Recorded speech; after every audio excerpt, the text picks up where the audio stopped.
Sarah, are we live? Yes, we're live. Hey guys. Hey guys, how you doing? Welcome to episode number 92 of the Practice Acceleration podcast. If you're watching this live stream on Facebook, type in hey. Type in hi into the comments. Give us some questions as we go. If you're listening to this is a recording from our Facebook Live. If you want to watch us live as we do this, head on over to our Facebook page called Practice Acceleration, or head on over to YouTube as well. It's also called Practice Acceleration, and you can watch us there. And also a big hello to our IGTV viewers. Thank you so much. So today we're talking about 7 steps to hire A players. I'm pumped. How about you, Sarah? I'm so pumped. Team, we're always hiring team here. We've got an evergreen strategy, but if you are a solo practitioner right now and you really want to grow your business, well, then you have to hire a team. Exactly. It's that simple, and this is going to be really beneficial for anyone who has a team, even if you're in dentistry, physiotherapy, chiropractic, or osteopathy. That's going to work really, really well for you. So if you guys do have a team right now, I would love to know if you in the comments, just type in team. Type in team if you currently have a team, and if you don't have a team but you want one, type in want team, because this works for people. The strategy we use with advertising, recruiting, hiring, onboarding, managing and performance managing, and also ascending people, this works from people that are solo practitioners wanting to grow, right up to our bigger clients that have got 60 staff on site inside their business doing $2 to $3 million per month. So this works across the board, across all those niches that you mentioned, and it works for people that are wanting to hire their first person or even just expand their existing team. Yeah, and if you've just joined us, hit the like button. Yes, we please want to do. get 50 likes on this one as well. Yep. Anthony wants it, so we're going to do it. And hit the share button as well. Hit it out there so Please we can do get that. this content out there to more people as well. So let's get into it. Please do this. Really, to grow a peak performance team, it all starts with the hiring process, and also having the right people in the right seats at the right time. Exactly, 100%. So I don't think you guys need to hear this from us. You've probably heard it already, but we're going to reiterate it. You probably heard it. Hopefully you don't need to learn this lesson again. That's what I'm trying to say. Making a bad hire can not only cost you a lot of money, but it can actually really kill your culture. We have all done it. We've done it plenty of times We've before. done it spectacularly. But the thing is, you don't want to have to learn the same lesson twice. I'm a slow learner. I've had to learn it more than 2 times. I've had to learn it more times than I have fingers on my hands. But we've learnt, and now we've driven this so you guys can benefit from our lessons. So remember, a bad hire can cost you a fortune, but it can also kill your vibe and kill your whole culture. Yeah, what I'd love to know, if you guys are on the live, just type in bad hire. Yeah. If you've ever made a bad hire before. And trust me, we've all done it, so don't worry. Just type in bad hire. I'd love to know if you have. Because today, what we're going to do is we're going to share with you the 7 lessons we've learnt by hiring staff over the past 15 years. We've been hiring staff constantly as we're growing our business, working with our clients, helping them hire their staff as well. So we've bottled up the top 7 lessons that we've learned, so you guys don't have to make the mistakes that we've made before. And really, you can really use these lessons to hire your next A player and create a superstar from them as well. Yeah, I think that's a valid point just to share. Like we're looking to hire the A player in terms of personality, but what you'll be doing is you're going to be creating superstars. They don't come to you in superstar format. You need to look at them and go, is this someone that I can mold into exactly what I want? People do not come to you pre-packaged, so really make sure that you do remember that. So lesson number 1 and tip number 1 for you guys is this, and I think this is just, I'm so glad this is our first point. And we were having this discussion the other day, and we were talking about one of our clients using this process, and I said the reason it works so well for this particular client is because of this. Number 1, be the person that your applicant is looking for, and not just that, be the company, be the business, have the culture that your potential applicant, your potential next person is actually looking for. So in order to do that, you need to get really crystal clear on your avatar. Like, who is your avatar? What are their behavioral traits? What are they like? What do they dislike? Where do they hang out? Yeah. What do they like? How can we target that person? Exactly. It's the same as when we're creating our avatar for our marketing message. Now we're just really creating the avatar so we can market to that person and really attract them into your business as well. 100%. I mean, then we need to be the person that the person you're looking for is looking for. So really, ultimately, a lot of this happens like when we start looking at hiring someone, go, hang on, do you actually have the culture that you really want? And it really comes back to that, doesn't it? Because you need to have the right culture in-house and the right values in order to attract the right person. Otherwise, what will happen is you can bring in the right person, But if you aren't actually representing the right culture, they're going to leave you. So you need to be the right company and the right person that the person you're looking for is looking for. Then get crystal clear on the process that you need to use to attract that right person. So we hire for personality and talent,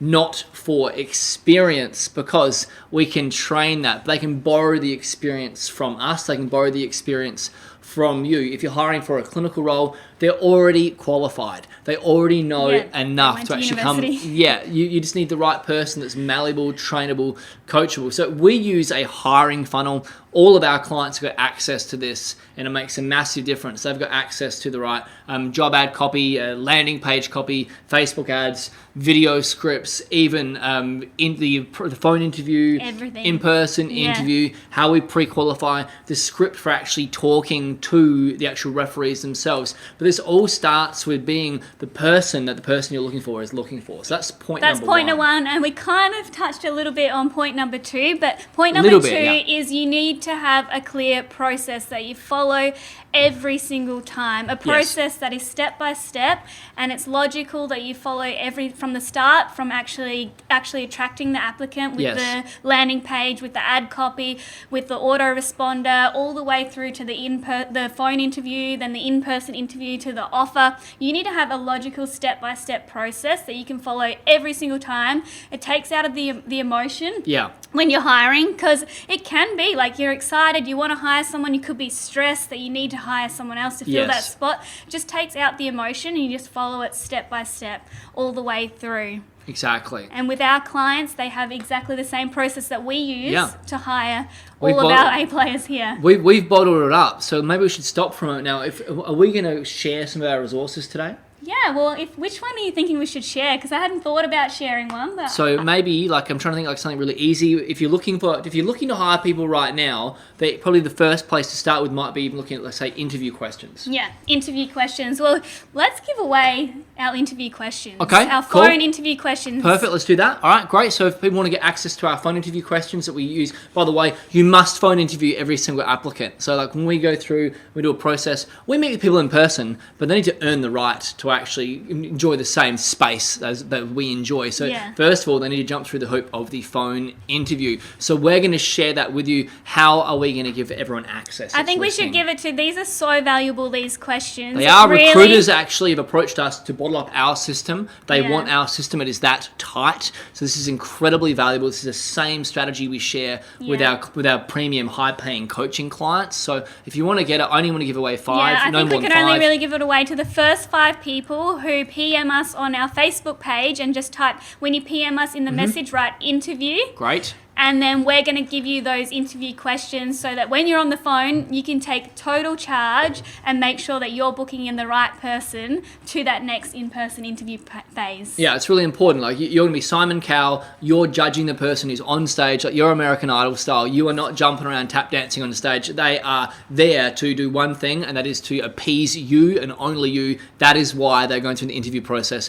to convince you why you should hire them, not the other way around. So these interview questions are really positioned for you. First 5, if you go to our Facebook page and then you inbox us and say interview, then we're going to give you our phone interview questions. Exactly. We give you the template you can follow as well. That's awesome. So what's number 3? So number 3. Oh, yes. Never hire out of desperation. Number 3. It's lesson number 3. And we've made this mistake. We've learned that one before. Yeah, and it can happen if someone leaves unexpectedly, or you've had to move someone on, or perhaps you're just growing so fast you're not keeping up with the pace of growing your team in comparison to the delivery of the services required to keep growing your company. And we've had to hire out of desperation before, and never again. It never works. So the old mantra of hire slowly, fire quickly, it really does hold true. And we've just hired a really high-level sales consultant to join our team, and we really waited. 6 months we waited. We've been looking for 6 months, and we've had tons of applicants coming through, but we're like, nope, we've learnt this before. We're only hiring the right person. Yeah, 6 months. We could have pulled the trigger and hired earlier with people that were kind of good, but I know that I'd be making a $60,000 bad hire, because that is the cost of a bad hire. So we've actually waited. We've re-systemized our services and our sales process. Now we have a new high-ticket sales consultant. 6 months, but my lesson here to you, the lesson I've learned is hire slowly and fire very, very quickly. It's number 3. What is number 4? Number 4, I love this one. We Excuse do me. personality tests Yes. with all of our applicants, and you need to hire the right personality to suit the role. Yes. And also hire the personality that you feel most comfortable managing. That's really important. Some people, and I see it in our community as well, they get the personality test and they go, I want this type of person. But Yeah. then they come into the business and realize, oh, I can't manage that type of person. Correct. So you need to get really clear, who is the type of person that you could manage the best to get the best result Yeah. in your business. We use personality tests. My favorite is the DISC one. It's Yeah. 1, 2, 3 test. .com. And the reason why I love that is because I can read that personality better. Some other people like the Myers-Briggs. There's Yeah. a whole heap of different personality tests out there. Yeah, that you can check use. out what's up, like what you like best. We definitely like the simplicity of the DISC profile. So like based on who you're hiring, there'd be a specific sort of role. With this role, they need to be this sort of personality type. Like think about what will they be doing? What sort of personality Yeah. traits do they need to actually demonstrate? And then we hire based on what their natural inclination is to demonstrate in that role. Yeah, and some lessons we've learnt as well. If you think that you've got a personality, like I can change that, I can train them You cannot. into be a more of a D person.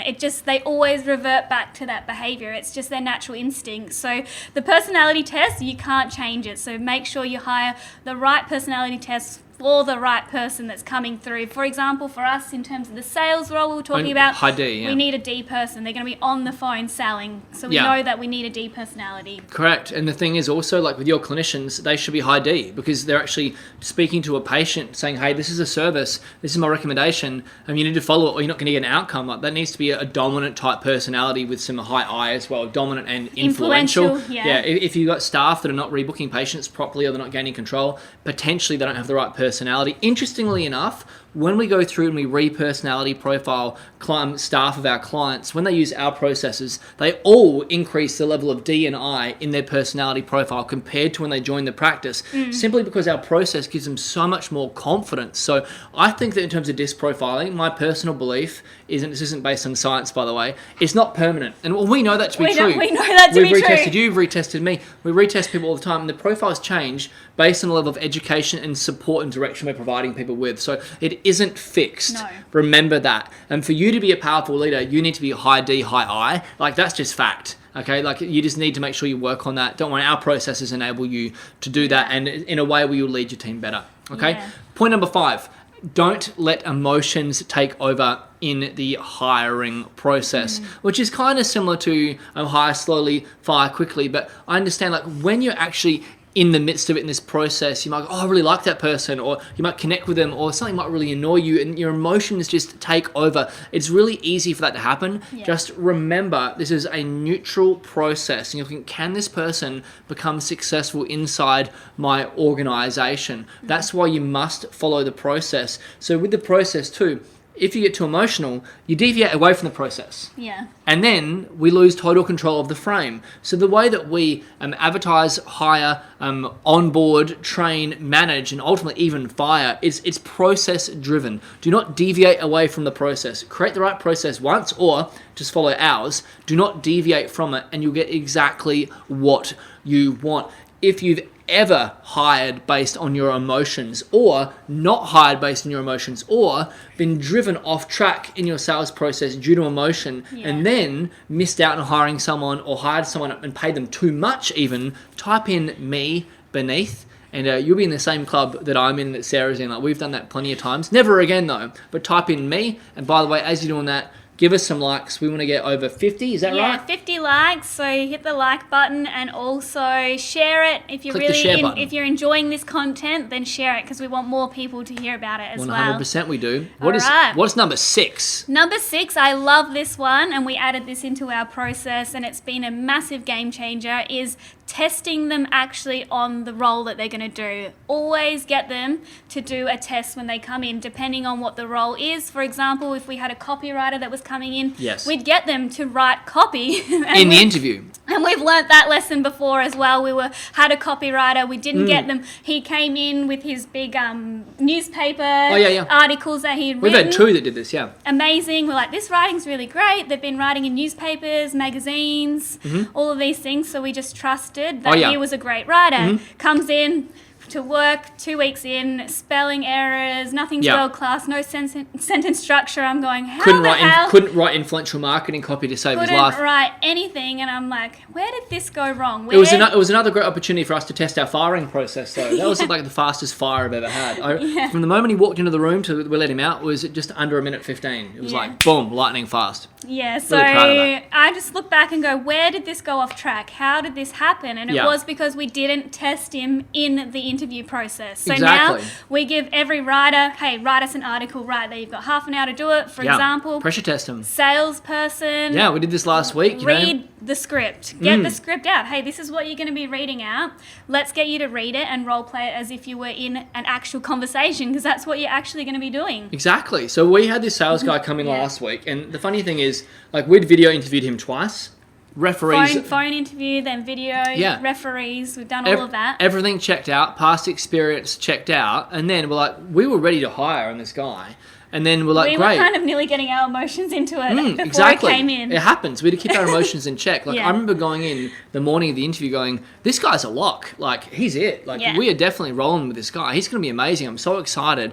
And we wanted it more than he wanted it. But when we got into the interview, I just remember my heart just sank when we got him to practice one of the sales processes. We provided him with a process to follow. But first of all, we demonstrated to him what it looks like. And we looked at him and we looked at his response and he's like, whoa. And we realized that he'd never be able to do it. We then tested him on it and he was not up to it at all. Isn't that funny? Because like we'd interviewed him so many times, we'd checked out his referees, but then we wouldn't have known unless we pressure tested in this exact environment in the role he'd be performing. Exactly right. So that's a really big lesson that we've learnt. So make sure you add that one in. Test them in your role. Just type in me if that's going to be really, really valuable. That's something that you can go use as well. Type it into the comments, or if you have any questions as we're going through this, just type them in and we'll circle back later on as we go through these. And this isn't just for clinical, it's for non-clinical. Like we used to ask like, so how do you go handling conflict? Oh, fantastic. I'm really good at handling conflict. I'm like, great, prove it.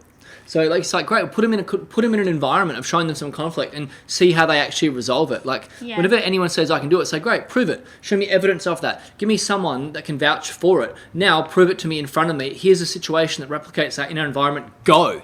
We're pressure testing so hard here, and that's how we grow a peak performance team. And when you grow a team which is totally aligned and they're on track, that is how your business explodes, and that's how everyone grows together. Yeah, and we show them everything. We say, hey, this is how our day's going to roll here. We're super structured here. This is our managed environment. How do you think you're going to fit into that? We go through our core values. Yes. Hey, what is it like to uphold accountability, authority, all of those things? We're testing them on everything because when they come in, that's exactly how it's going to be. So why don't we just show them in the interview process? Totally agree. So that brings us up to our last one, number 7. Referee checks, right? So I think people overlook these all the time. So we recommend that you perform at least 3 referee checks. There's a couple of things that we do here. So I'm going to go off track a little bit, Sarah, because I know this has worked well for us because we've found some interesting things out about people. So we always say, great. So first of all, can you provide me with 3 referees that you'd be happy for us to contact? Great. Cool. Now, by the way, we're going to research you as well. We're going to check out your entire online history. Is there anyone that you've ever worked for before that you prefer that we do not contact? Yeah. So what we're looking for is, we're not necessarily going to contact them, but we're looking for them to go, oh yeah, please don't contact this person. Like we're trying to see if they've actually had conflict with workplaces in the past. We're not judging them on that, but we want to learn about what's actually going on. So that's a really valuable question, and that's a hot tip for you. So the other thing, when we're actually speaking to the referee, we've got a number of questions that we actually ask. This is all process driven. Everything is step by step, right? Like someone could step into my company and go, great, go check that referee. There's an exact process to follow every single time. I've got a clinical reasoning process for every area of my business, much like you do with the clinical reasoning pattern. So what we do first and foremost, we go through these questions and then we say at the end, so would you hire this person again? Honestly. We pause and then we say, honestly. Because otherwise I say, yeah, I would. But when we say, would you hire this person again? Honestly, it makes them think about it and they go, well, actually, I'm not so sure. Like, that actually brings out the truth. Here's the next thing that we do as well. Yeah. We then check out the referee online on social media and we research them and go, is this person I'm speaking to, do they actually look trustworthy themselves?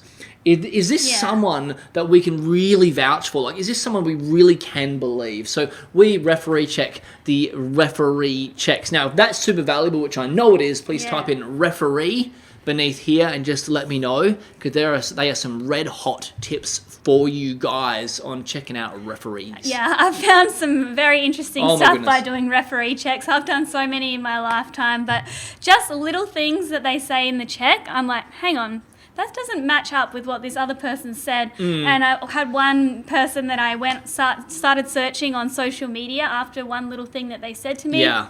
And then all of a sudden, I just found that he was working for this company that didn't exist. Yeah, right. I went on social media. He was the king of the castle of a company that didn't exist. Yeah, very funny. interesting. But up until then, up until the referee check, everything was perfect. I went through my process. I went through the phone interview, in-person interview, did the tests of the role, all checked out. Final step, referee checks, and that's where it all come undone. So you have to, that's what I'm saying, every step of the process, you can't miss any of it. It all matters. Exactly, 100%. So let's jump in. Let's summarize our 7 lessons and our 7 tips for you guys in hiring A players. Yeah, this has been a whole heap of fun. I love hiring. We're always hiring. We have an evergreen recruitment strategy. Yes. Even when we don't have someone that we need a role for, we're always hiring because we want to have a bank of people like on a sporting team on the bench, just ready to come in. Exactly. You know, if we're an NBA team, we've got a Kevin Durant, he's getting injured. We need to pull someone up off the bench to get out there and win the series for us. Yes. So I'm going to summarize the 7 tips or the 7 lessons that we've learned. Yeah. Number 1 is you need to be the person that your applicant is looking for. Yes. So get inside their head and be the company that they want to work for. It's really important. Otherwise, you'll attract them in and then they won't stick around, or your ad will be really powerful and they'll speak to you and go, hang on, your ad sounded amazing, but you aren't matching Come that. in here. You know? Yeah, you're not matching that. So you need to be that person that they want to work for. Number 2 is have a clear process to follow. This is the most important one, if I could just say that. You need to have a hiring process that you follow step by step the whole way through, from the video ad, from them coming in on the phone interview, the in-person, the offer, how to do the offer, how to do the referee check, all of that. Yeah. You need to have a step-by-step clinical reasoning process that We you follow. even have that step we add in between the in-person interview and making the offer, where we pressure test them to get them to really show their desire for us. So everything is systemized to the letter. You guys need the same. So the third point is never hire out of desperation. Yeah. Never do that. Number 4, make sure that you do have those personality tests and hire the personality that you can really manage. Exactly. And then number 5, don't let your emotions take over. And that's really just helps by having that step-by-step process. Follow it very neutrally. Just a neutral clinical reasoning process that you're ticking off to make sure that they just tick all of the boxes. Yes. And number 6, one of my favorites, is actually testing them on the role that they're going to be doing. It's such a game changer. And finally, doing those referee checks and adding in those key insights that we taught you guys today. Fantastic. All right, guys. So we've spoken about this earlier in the episode. Now we need to get to 50 likes. So make sure you click that like button. Also, click share. Make sure you do that right now. If you want to get a copy of the phone interview questions that Sarah talked about before, the same ones we use, same ones that our clients use, just comment interview below, or what else? You can go PM us on our Practice Acceleration page if you guys are watching it live now, but if you're listening to it in your car or at the gym, head on over to Practice Acceleration on Facebook and then send us a private message just saying interview. Yes. And unfortunately, we can only give it away to 5 people. Like we said, it's so valuable that the first 5 people that do this will then get the interview questions. Yeah, so how valuable is it? I mean, like, if it's going to help you to avoid making a bad hire, which costs you 60 grand, I'd say giving away 300 grand of value right now is pretty valuable. It's the first 5 only. So guys, thank you so much for listening. Type in interview or PM us interview on Facebook or on Instagram. Thank you so much for listening. Pop any questions you have in the thread in the feed beneath. We'll pop in and we'll help you guys out. And so thank you so much. We look forward to seeing you in next week's episode. Bye for now. Bye guys.